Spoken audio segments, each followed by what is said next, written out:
What's up, people? So I got 2 new hats. This is for the TruckerDoll channel. I got 2 new hats. Over. This is one of them. I haven't taken the tags off yet. This is one. And I don't know what that is. Cow moo something. I don't know. But I just thought it was a cool cat. It's got a little cow etched in there, if y'all can see that. It's different. You know, I like different. And I like lettering on my hat. So, picked this hat up. I thought it was cool. I got it at the aisle 80. Then, I picked this hat up. Let me see there. This is metal. Got the etching of the truck on it. Trying to adjust the back though. You can tell it's a little big for the head. So, adjust the back a little bit.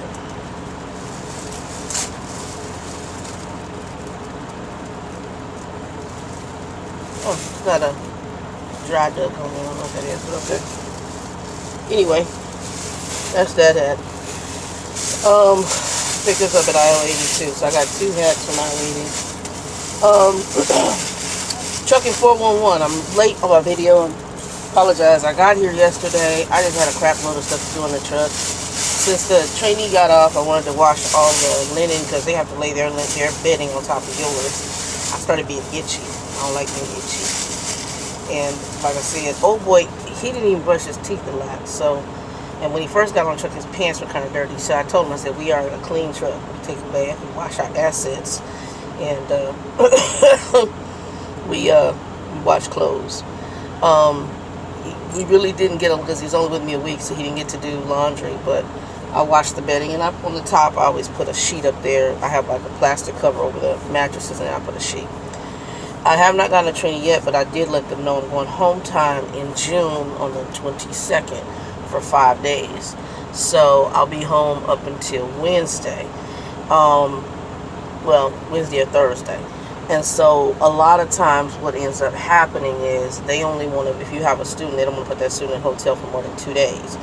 So if I don't pick a student up out of Phoenix, where they can be at home, then they're not going to put a student on truck. Most of your reefer students are going to come out of like Europa, here in Illinois. I guess they have a terminal in Georgia. I haven't been to the Georgia refrigerated terminal. And then there's another one, Utah. Also, I know that back in 2010 when I trained with these people, if you kicked the student off or they got off your truck, they usually made you wait 30 days. One, because they're getting statements from both people as to what took place on the truck. And I think that gives them time to assess everything and decide what they're going to do if anything needs to be done. So I know that's part of it too. So I have no idea. I'm not worried about it. They're paying a lot more, so even solo I'm doing okay. Though with the student I did really good that week with the student. So it's hilarious. This Illinois, they have a great personality at the shop. Trying to decide if I'm going to have him go ahead and do the alignment here because he said it would be 3 days. I don't know if I want to wait that long or if I want to wait till I get home and then put it in the shop in Phoenix. But in Phoenix, all he did was change the damn tire. So they didn't even do it. And it was Europa who actually went under there. And they said they do some kind of alignment. It's still pulling right, but not nearly as bad as what it was when I got it. But I would like it aligned. I mean, these companies, they try to cut costs at every level. And some of it is just lazy too. It has nothing to do with the actual money. It's sometimes just the folks don't want to do their job. So that's another issue. Here he said he can get it into an alignment shop probably within 3 days. I'd be down for 3 days. So I don't know. I'm doing a reset at the same time. Well, my reset will probably complete tomorrow. So today is Tuesday. It'll complete sometime tomorrow morning. So it's got to go in the shop for what's called a cow bid inspection. Anyway, that's not my subject.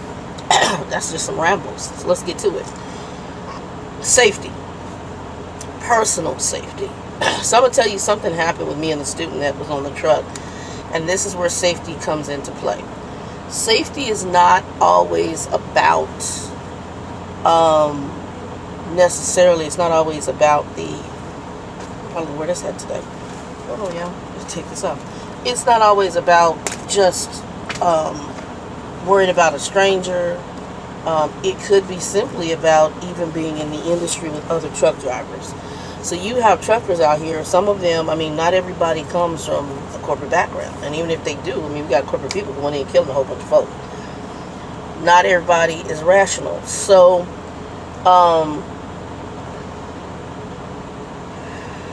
excuse me, y'all. You could have people come in from all different walks of life who are buttholes. That's just the truth of it. Example, me and my student were at Beaver, Utah, at the, I think it's there's a Flying J called Eagles Landing, and we were there, and there's a little Mexican place in there. So I had him do his blind side back there. While there, we drove up. I got out and I told him there was like a bunch of spaces. I've been to this truck stop before, and I chose it because we had a list of backs that the trainee has to do. They have to do at least one blind side back. So I told him, I said, go around this way. So I put him in where his blind side. Nobody knows anything about what I'm doing. Or they, you know. So I told the trainee, I said, look, he driven before. I said, there's several spots here. Okay? Pick any one of those spots, blind side back this into a hole so we can get this checked off. It's simple. So we get it checked off. We were probably going to have more blind sides, but the blind side I wanted to make sure he got checked off. And then we can deal with all the other ones. So, again, I don't tell him how to do this. So, I got out the truck to watch and make sure he didn't hit anything. This old white man comes up to me. Man, won't get out here. Just all up. I said, sir, you need to get away from me and go back to your truck. All he saw was me initially. He didn't know, and I'm presuming it possibly was a racial thing. I don't know. It could be a male-female thing. I don't know. I didn't even care. The approach was horrible. He proceeded to continue this behavior to the point where I ended up, this guy coming over me? To the point where I ended up having to pull the tire thumper out because he was all up in my face. I had to tell my student, go ahead and go inside and get you some food because I didn't even feel comfortable leaving the truck because I didn't know if this guy was going to do something to my truck. So out here, you get people, and the guy smelled, and he was with Celadon. I even have his license plate. I sent all of it over to my company because I didn't know if this dude was going to try something. And I was like, here, we're having an issue with another driver from another company. Here's his license plate. Here's the company he works for. And exactly that. He was all up in my face. So I had to get tire thumper up. And I finally told him, I said, sir, you really need to go back over to your truck. If you're calling the police, you set them up wrong. You did. I said, first of all, this isn't your business. You don't even know what took place. You need to go over and mind your business. If you want to come work for this company and train, then you do that. There are numbers on the back. But you need to step away from me. And I had a tire thumper with me because it was getting ready to be on. You, in this industry, how you carry yourself is huge. But also using a lot more wisdom, people. There's some people I see do stuff and I'm going, you're dumb as hell. And I don't mean to be mean, but that's the reality. If you carry yourself like you're just asking to be a victim, somebody to rob you, steal from you, do whatever. How you carry yourself in this industry is critical. Critical. Where you go in this industry is critical. When you park at the truck stop, especially as a female. As a female, have I parked in the back? Yeah. Let me explain what I do. When I drive into a truck stop, first thing I do is pull up and go to the bathroom. Okay? Go to the bathroom, get anything I need to eat, get anything to drink, out of the truck stop. Then I park my truck. The first thing I do is I close all of the curtains. When I ride up, this curtain right here is closed. So you don't know if I have a student, if I'm by myself, you don't know if I have a dog, you don't know what I got going on. So the curtain that slides behind the seats, that's already closed. People who mean to do ill will, some of them plan it. And some people do it, they look to see if you're by yourself. They look to see if you're alone.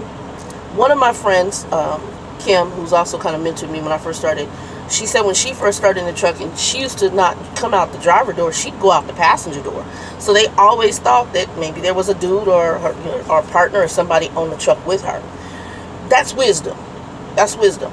The other thing that you guys know about me and the Portable John, at certain times of night, why are you getting out truck walking across the dark truck stop to go to the bathroom? Yeah, to get you something and handle that inside the truck. I'm not saying things can't happen in the day, but they're more likely to happen at night. When you have daylight, most people aren't bothering you. At night, though, it can be on. So, like, at night, everything I do, from tinkle, whatever, is all done on this truck. Disposed of in the morning. I don't get off this truck in the middle of the night, walk across. I do not do that. It's just like when I was talking about doing laundry. I talked about doing laundry on my channel the other night.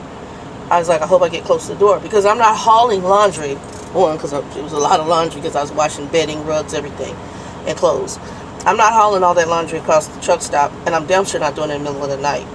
As a female, because you got a lot of males out here who by themselves for a long period of time, they follow us in between their legs. It's not even about love, lust, anything. It's all about satisfying themselves, and they could possibly do something disgusting to try to rape a woman or whatever. It's you don't position yourself. Ladies, don't position yourself. Use wisdom. You need to find a way to go to that bathroom at night on the truck. If you do need to go into the truck stop, you need to be as close to that door as possible. And like I said, I pull up into the fuel aisle and handle whatever I need to handle as soon as I get to the truck stop. Then I park. I don't park and then walk all the way through the trucks. No, no, I don't. No, I don't. Sorry about that, guys. It's up to you. You guys use some protection. There's things you can use on your tire thumper. I have a hammer on the truck. Dee's gonna probably go into a lot more, because she did an excellent video on protecting yourself as a female in trucking. I think it's for men and women. Keeping this curtain closed when you drive, so that people don't identify who might be driving by you that you're a solo driver and radio up ahead in order to rob you or steal from you or whatever. Locking your doors. The student I had on the truck, he would get off and I said, dude, I don't care if I'm inside this truck or not, lock the door when you leave out. Don't just get out the truck and leave the door unlocked. I said, first of all, this GPS I got in here is like $300-400 GPS. I got a laptop in here. I don't know what valuables you may have in here.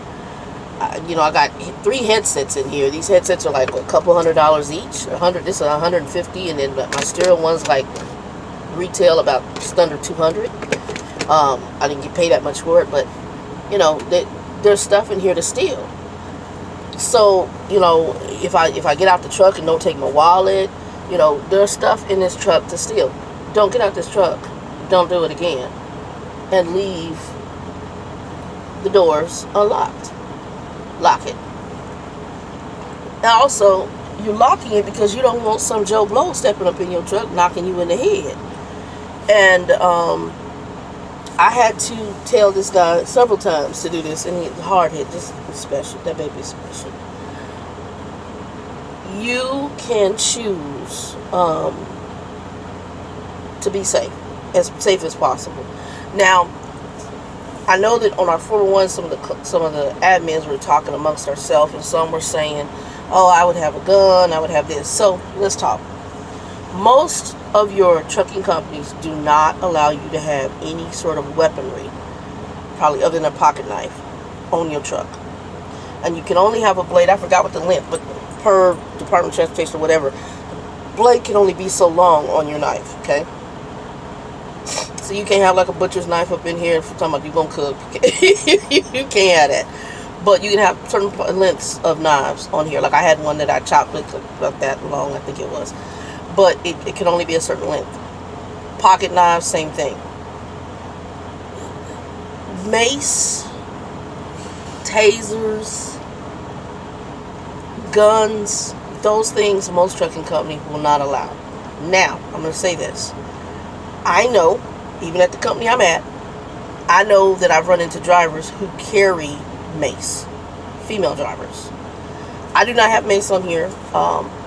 Granted, I think about it, especially after the incident that took place with the student. But there are drivers who do carry mace on their trucks.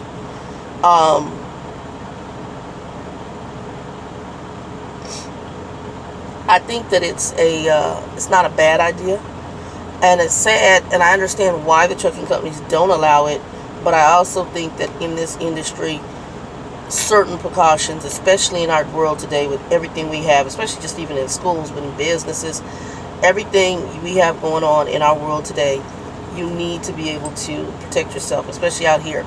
I know one driver on my Facebook talked about a lady in her orientation she found out was attacked, beat up by her truck. I don't know if she was raped. I don't know all the details, but she was robbed and attacked next to her truck.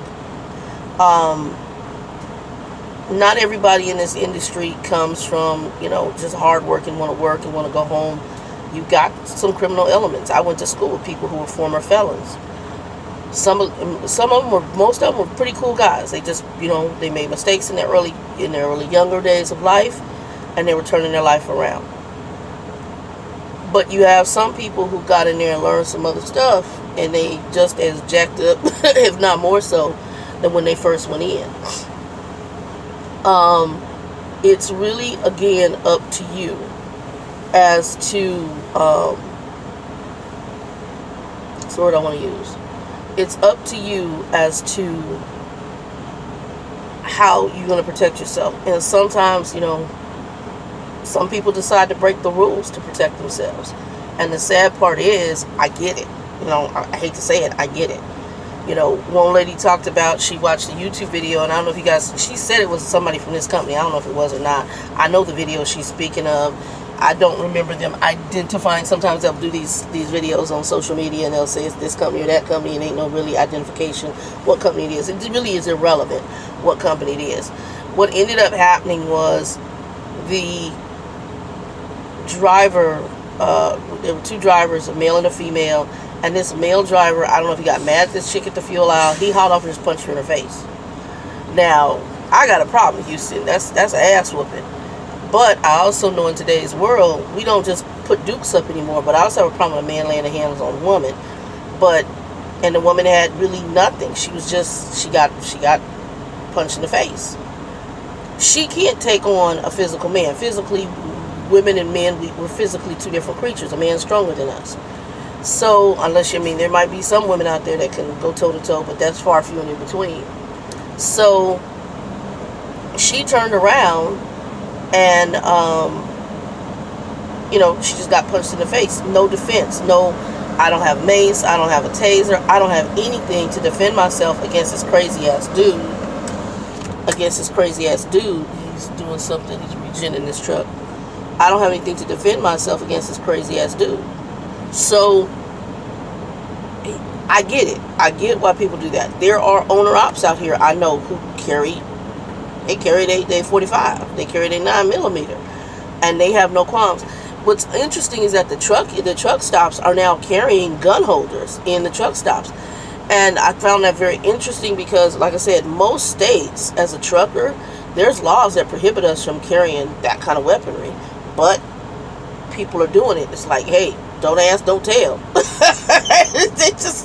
They carrying it because you know you got some a-holes out here. You do. And, you know, truckers, you get some that are frustrated, some that are just, that's why pretty much when I go in a truck stop, I mind my damn business. I get my stuff, I get to going. That's another thing. Mind your business, people. Don't get caught up because you say the wrong thing, you piss the wrong thing off. I hear a lot of political conversations at truck stops. I'll tell y'all a little story, something I learned when I was a kid. And I learned it from a very close, well, she's kind of an aunt. We call her Miss Pearlie, but she's an aunt by marriage. Miss Pearlie said this, and it's something we learned among most of us growing up back in my day, black folks. We learned this. There are some conversations you don't have that can get you killed. Politics, religion, sexual stuff like orientation or marriage, stuff like that, relationship stuff.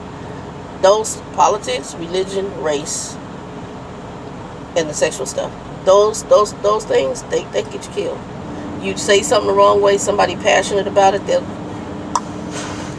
you know, conversations, mind your business. That's huge to me. And that's what I'm about. My business, I get what I need to get, and I go. I don't have no whole long conversations. Every so often, I'll talk to somebody, but it's very, very few. If I go in truck stop to eat, and these guys, yeah, man, that Donald Trump and them damn Republicans and them damn Democrats and I don't get those conversations. I don't get into them.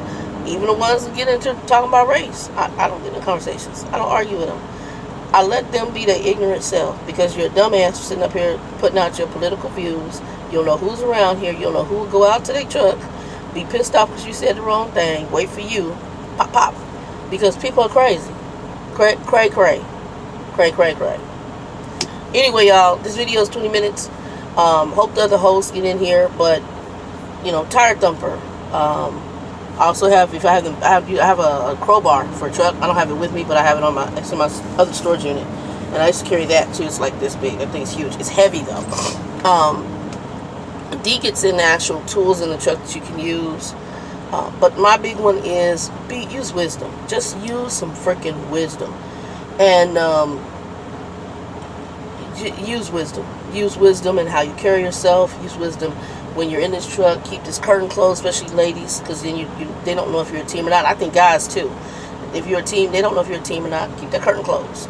What else? What else? What else? What else? What else? Yeah. Anyway, y'all, 2 and 2, be blessed. Be safe while you're out here over the road. I'm here to order me some Mexican food. I don't know. They said this place is pretty good here in Rochelle, Illinois. So I'm gonna be ordering from them. I'm gonna get me. I think they had ceviche, but it's high as hell. So I think I'm gonna do the cocktail de camarón, which is a shrimp cocktail, and I think I'm gonna do that. Anyway, y'all, peace.